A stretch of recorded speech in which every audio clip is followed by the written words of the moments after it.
Bien, en nuestro último encuentro, que fue el día de ayer jueves, comenzamos con las aplicaciones de la integral definida, porque ya vamos a comenzar a trabajar con los usos de este operador. Vamos a ver para qué sirve la integral definida. El primero de sus usos o la primera aplicación fue presentada en el día de ayer y la titulamos Cálculo de áreas de regiones planas. Los que estuvieron ayer en la clase presencial definieron conmigo cómo se hacía para calcular el área de una región y planteamos 3 ejercicios que se corresponden con los ejemplos 1, 2 y 3. El material correspondiente a esa clase está colgado en el módulo. Lo que está colgado en el módulo es una clase que se dio el semestre pasado, virtual, a través de la plataforma Zoom, con este contenido. Así que hoy arranco con el ejemplo número 4, que sería el ejemplo que continúa luego de los ejemplos que mostramos en el día de ayer. Entonces, vamos a seguir el enunciado que establece lo siguiente. Calcular el área de la región limitada por las curvas h de x igual, argumento coseno hiperbólico de x, el eje x y la recta x igual a 3.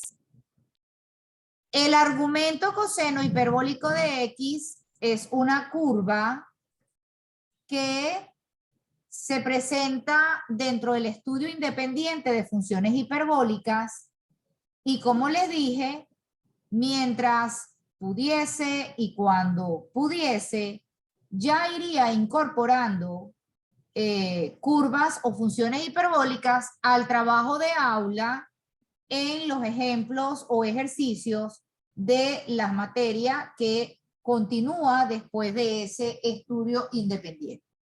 Entonces hoy vamos a trabajar con esta curva y vamos a plantear el área de la región limitada por la curva, el eje X y la vertical X igual a 3.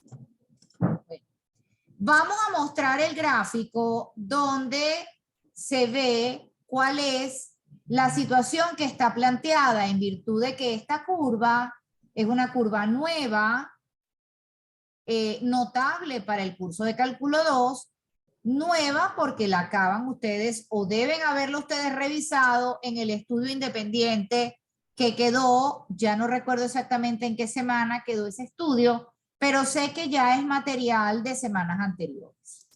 Bueno, el área que yo quiero es el área que está en naranja. ¿Bien? Bueno, la función argumento coseno hiperbólico es esta gráfica que estoy yo repasando, ¿ok?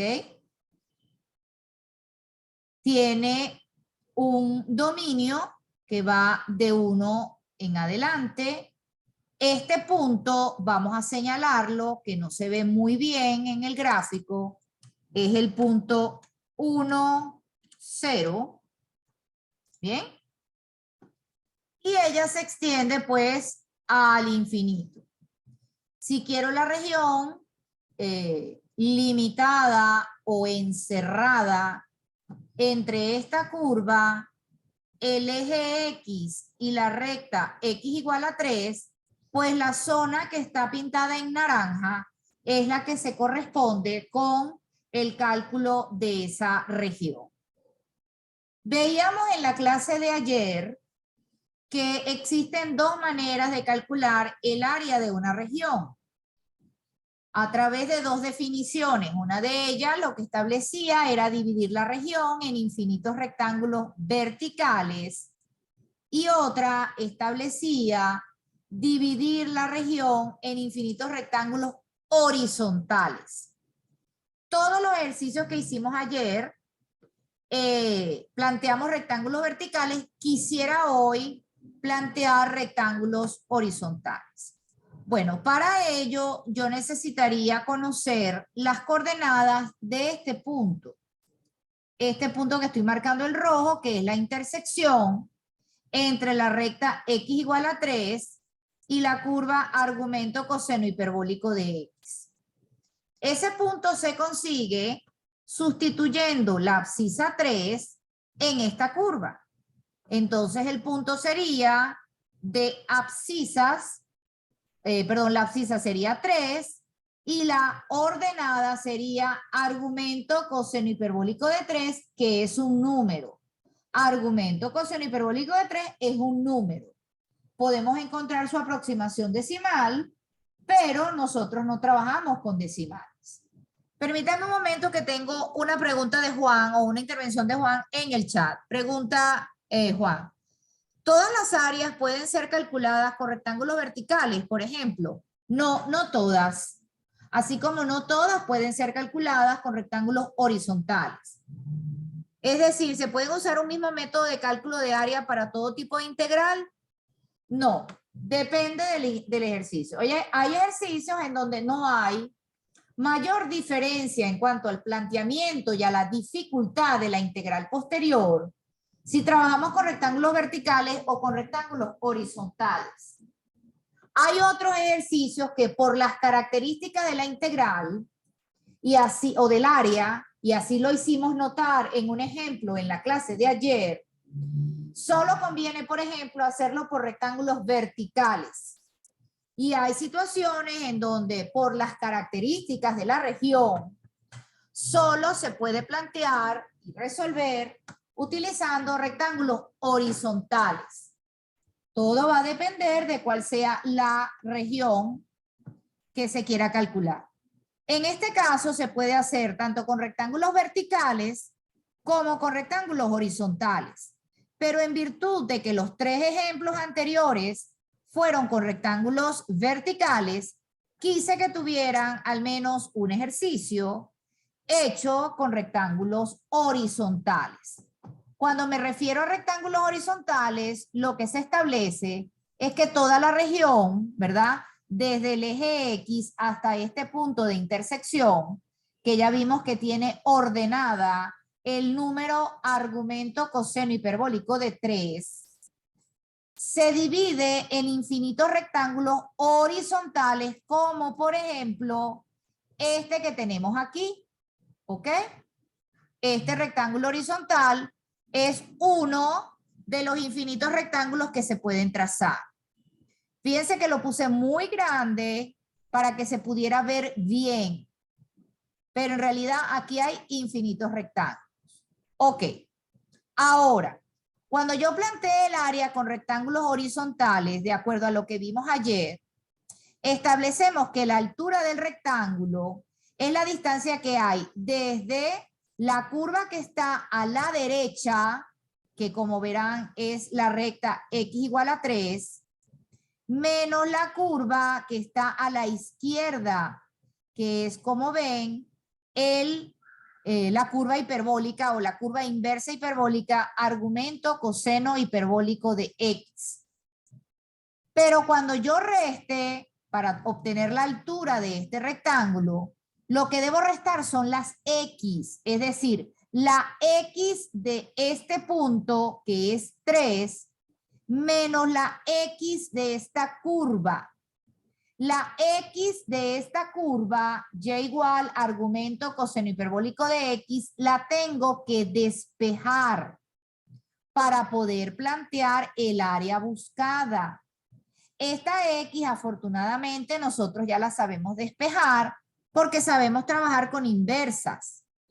Específicamente con las inversas hiperbólicas, luego del trabajo de estudio independiente que se hizo con las funciones hiperbólicas.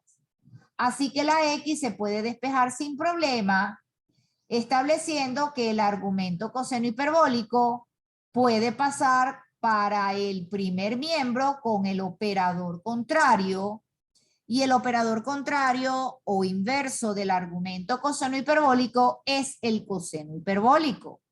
Entonces la x, como ven aquí, entonces la tengo despejada Y la X que requiero es la función coseno hiperbólico de Y. Entonces, el área buscada, utilizando rectángulos horizontales, sería la integral definida desde 0, que es aquí, donde está mi primer rectángulo horizontal, hasta aquí arriba, que es el número argumento coseno hiperbólico de 3, que es donde está mi último rectángulo horizontal, de la X de la curva que está a la derecha, que es la recta X igual a 3, aquí está, menos la X de la curva que está a la izquierda. Y la X que está a la izquierda es la X de la curva coseno hiperbólico de Y. Esta integral definida desde 0 hasta el argumento coseno hiperbólico de 3 menos coseno hiperbólico de Y diferencial de Y sería la integral que resuelve o calcula el área de la región buscada utilizando rectángulos horizontales. Repito, en esta región también podríamos utilizar rectángulos verticales, pero repito, quise que tuvieran un ejercicio al menos para que quedara allí la posibilidad de que los rectángulos fueran horizontales también. No estoy resolviendo las integrales, las estoy planteando y en cada caso, en la clase de ayer, lo que hacíamos era comentar cómo se resolvería esta integral. En este caso, la integral de 3 menos coseno hiperbólico de Y, por propiedad aditiva, se trata de dos integrales. Una, la integral de 3, que es inmediata, y otra, la integral del coseno hiperbólico de Y, que también es inmediata. Así que se trataría de dos integrales inmediatas, donde hay que, después de obtener la antiderivada, por regla de Barrow, habría que evaluar primero el límite superior, después el límite inferior, simplificar, evaluar, en fin, todo lo que corresponda o se corresponda con el trabajo de la regla de Barrow para obtener la respuesta. Ok, José Manuel me comenta, propiedad aditiva, efectivamente integrales inmediata y luego aplicar la regla de Barrow. Exactamente así. Ok. De este ejercicio no hago más comentarios porque, bueno, ya dijimos inclusive que las integrales pues eran inmediatas. Ok, ¿alguna pregunta sobre este ejemplo? Ejemplo número 4 de cómo calcular el área de una región utilizando rectángulos horizontales. No en toda integral, o mejor dicho, no en todo cálculo de área se pueden usar indistintamente rectángulos verticales u horizontales. Depende de la región. Ayer, por ejemplo, vimos un ejemplo en un caso particular donde aplicar rectángulos horizontales no era conveniente. Hay que analizar la situación y ver la conveniencia de uno u otro.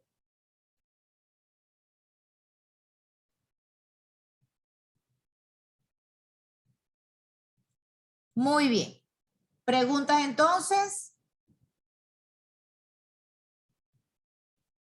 Ok, si no hay preguntas, pasamos entonces al ejemplo número 5. Bien. A partir del ejemplo número 5, creo que son ejemplos 5, 6 y me parece que hay un séptimo, no lo recuerdo muy bien. Vamos a incorporar un elemento adicional en los ejercicios de cálculo de áreas. A partir del ejemplo número 5, vamos a trabajar con el cálculo de áreas de regiones limitadas por curvas paramétricas. Eso es lo que vamos a ejemplificar a partir del ejemplo 5. Cálculo de áreas de regiones limitadas por curvas paramétricas. Bueno, antes de leer el enunciado, me gustaría hacer un pequeño repaso de lo que es una curva dada en forma paramétrica. Eso ustedes lo vieron en cálculo 1. Vamos a aprovechar este cintillito superior para repasar lo que necesito que ustedes tengan claro de lo que es una curva dada en forma paramétrica. Las curvas dadas en forma paramétrica se conciben porque la misma curva escrita en su ecuación rectangular de la forma y igual a f de x, tal vez sea muy aparatosa esa ecuación. Entonces, se escriben en forma paramétrica para que la ecuación sea más manejable, más manipulable. Reconocemos la existencia de una curva paramétrica cuando la ecuación se presenta con una ecuación o con una función para la variable y una ecuación para la variable x, donde cada una de las ecuaciones o de las funciones dependen de una tercera variable que recibe el nombre de parámetro. En este caso, escribí de forma genérica una curva paramétrica que tiene para x la ecuación f en el parámetro t y para la variable y tiene por ecuación la función g en el parámetro t. Eso significa que el parámetro es el que establece los puntos de la curva XY. Y si quiero algún punto particular de la curva, pues bastaría con darle valores al parámetro, sustituirlos en la X y en la y así obtengo los puntos que pertenecen a la gráfica de esa curva. El parámetro, llámese T, llámese alfa o como quiera que lo quieran llamar, no se grafica porque nosotros, a pesar de que esa curva está dada en forma paramétrica, seguimos graficando en un sistema de coordenadas en un plano XY, donde la X es el eje horizontal y la Y es el eje vertical. Así que el parámetro no aparece graficado, sino que es la variable que nos permite, dándole valores, encontrar todos los puntos, los infinitos puntos que pertenecen al gráfico de esa curva. Eso es una curva paramétrica. Sé que en cálculo 1 ustedes vieron curvas paramétricas. Y básicamente lo que hicieron en cálculo 1 con las curvas paramétricas fue encontrar puntos, intersectar y derivar.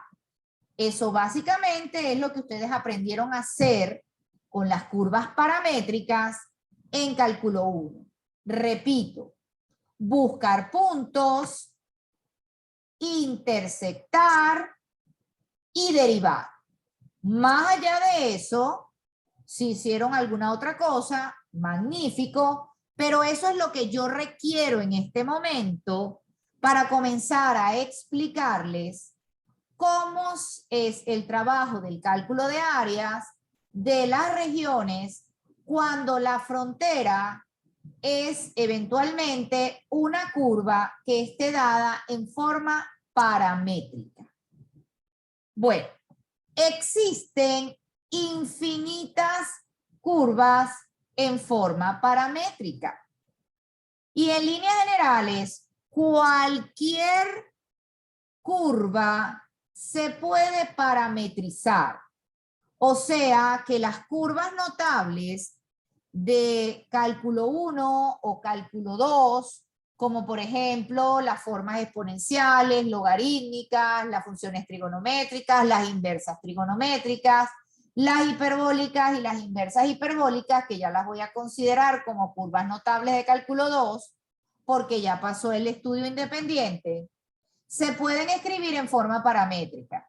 El asunto es que en ninguna parte del programa se les enseña a ustedes a parametrizar, ¿ok? Sino que cuando tenemos que consumir algo vinculado con una curva paramétrica, ya las ecuaciones, porque son dos, una para X y otra para Y, ya vienen dadas como parte de los datos del problema. Como por ejemplo en este ejercicio. Vamos a leer el enunciado que dice lo siguiente.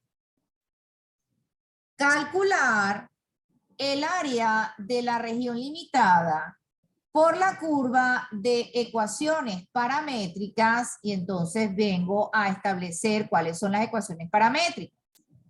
Para X, la ecuación paramétrica es logaritmo neperiano de t más 4. Y para Y, la ecuación paramétrica es 2t más 4 sobre t. Entonces hay que calcular el área de la región limitada por esta curva paramétrica, el eje X y el eje Y, si estamos en el intervalo que va en X desde 0 hasta el logaritmo neperiano de 3. O sea que las fronteras que tengo de la región son la paramétrica, el eje X, el eje Y en este intervalo. Bueno, entonces lo primero que vamos a hacer, siguiendo lo que hemos establecido, dado que son varias fronteras en esta oportunidad, vamos a comentar lo siguiente.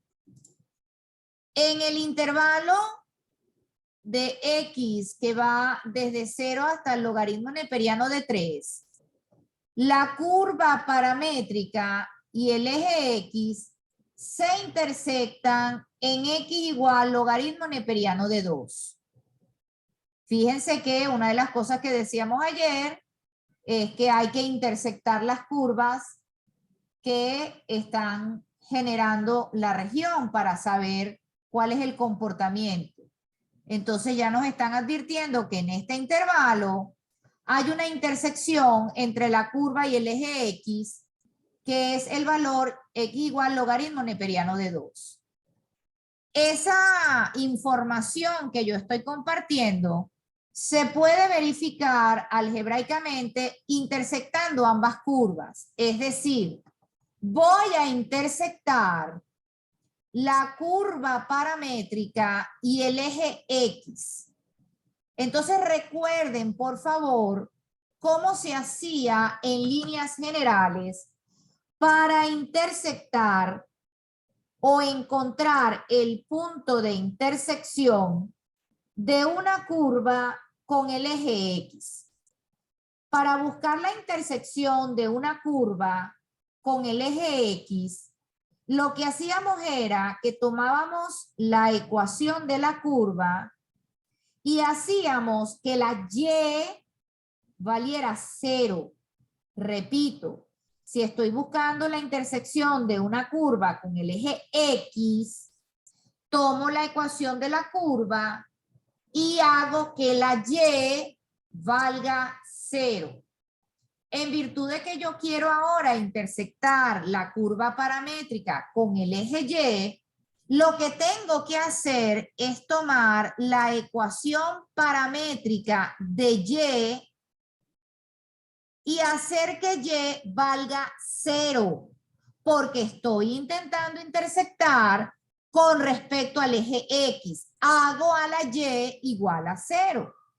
Tomo la ecuación paramétrica en Y la igualo a 0. Si tomo la ecuación paramétrica en Y, véanla aquí, 2t más 4 entre t y lo igualo a 0, encuentro entonces, despejando, que el valor del parámetro vale menos 2. Es decir, la curva y el eje X se intersectan cuando el valor del parámetro es menos 2. Ahora, tomo ese valor menos 2 que obtuve en la intersección y lo sustituyo en la ecuación de la X para obtener el punto de intersección. Entonces, en la ecuación de la X, aquí está, digo que t vale menos 2, así que tendría logaritmo neperiano de menos 2 más 4, sería logaritmo neperiano de 2. Por eso es que digo que la curva y el eje X se intersectan en logaritmo neperiano de 2. Esa era la información que yo había compartido, pero que ahora acabo de verificarles de forma algebraica. Intersecté, encontré el valor del parámetro, sustituí el valor del parámetro en X y obtuve el valor de X para la intersección. ¿Alguna pregunta de lo que hice acá para poder encontrar esa intersección?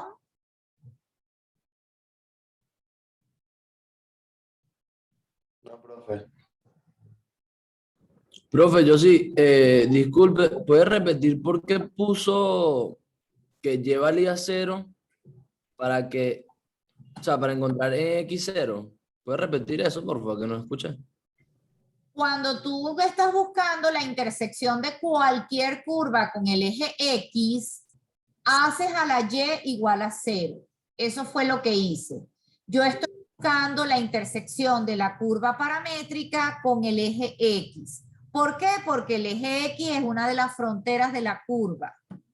Y además quiero tener información más o menos de cómo viene el gráfico, porque el gráfico me da información de cómo tengo que plantear las integrales.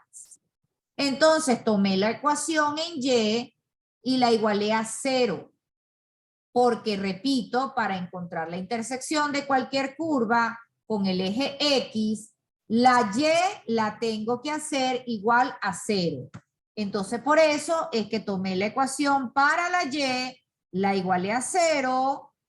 Esto se convirtió en una pequeña ecuación, despejé y me dio que t vale menos 2. Es decir, la intersección entre la curva paramétrica y el eje X se da cuando el parámetro vale menos 2.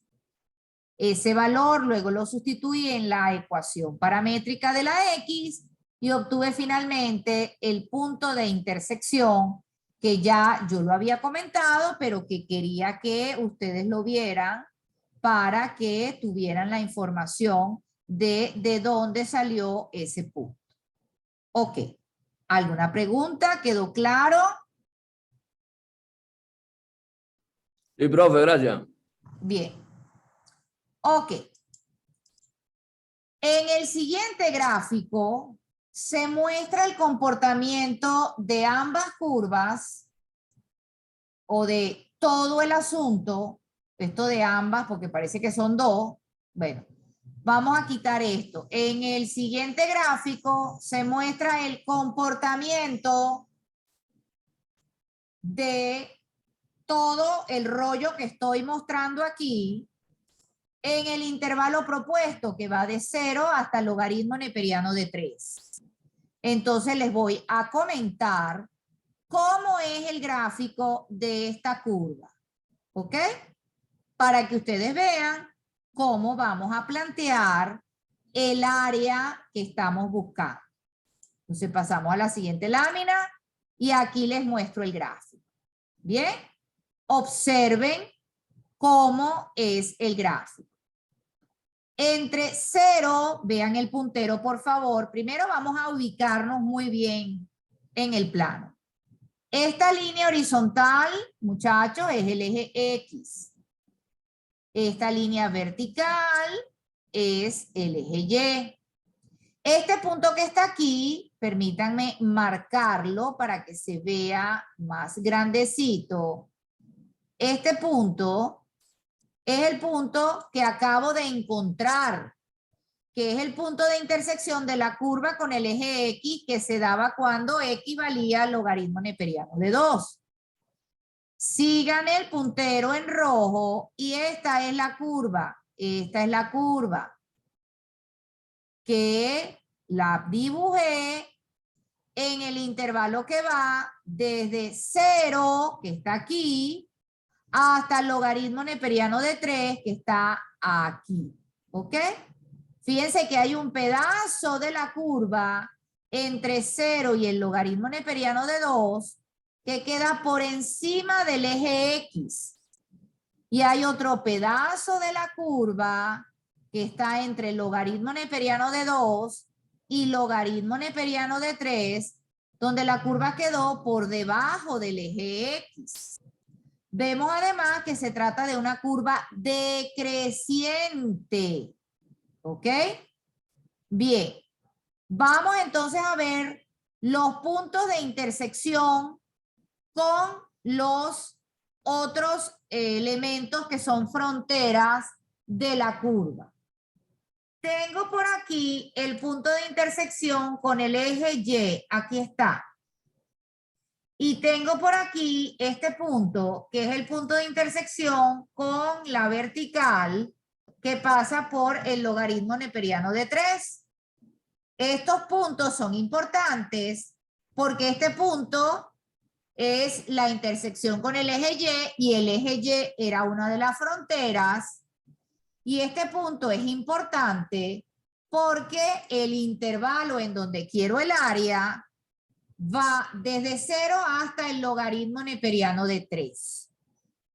Fíjense entonces que la región que yo estoy buscando, de acuerdo a la descripción del enunciado, es la región que está pintada en amarillo, donde hay una parte de la región que quedó por encima del eje X y hay otra parte de la región que quedó por debajo del eje X. Ok. Para conocer un poco mejor a esta curva, vamos a hacer esta tablita, ¿ok? Donde voy descubriendo cuáles son los valores tanto del parámetro como de la X y de la Y que son significativos para el trabajo con esta curva. Lo primero que yo necesito es el punto de intersección con el eje Y. Para encontrar el punto de intersección con el eje Y, tendría que tomar la ecuación para X e igualarla a 0. Repito, necesito el punto de intersección con el eje Y. Para ello, tomo la ecuación paramétrica en X y la igualo a 0, porque estoy buscando el punto de intersección con el eje Y. Si yo hago ese planteamiento, permítanme recordar cuál era la gráfica. Ok, la intersección. Ajá, la curva en X tenía por ecuación X igual logaritmo neperiano de t más 4. ¿Ok? Entonces yo estoy buscando el punto de intersección con el eje Y. Para ello hago a la X igual a 0. O sea que me queda esta ecuación. 0 es igual al logaritmo neperiano de t más 4. Despejo, ¿ok? Y aplicando exponencial a ambos lados, me quedaría que t más 4 es igual a 1. Es igual a 1. ¿Era t más 4 o t menos 4? Por favor, chequenme eso. Ah, no, está bien, era t más 4. Ok, despejo el valor del parámetro y t vale menos 3. ¿Qué es lo que acabo de encontrar? Acabo de encontrar que para este punto que está aquí, que es el punto de intersección con el eje Y, el parámetro vale menos 3. Entonces, si el parámetro vale menos 3 para ese punto, simplemente lo que hago es que en la X meto ese valor del parámetro, me da 0, y en la ecuación paramétrica en Y meto ese valor del parámetro y me da 2/3. Por eso es que pude asegurar que este punto, que es la intersección de la curva con el eje Y, era el punto 0, 2/3.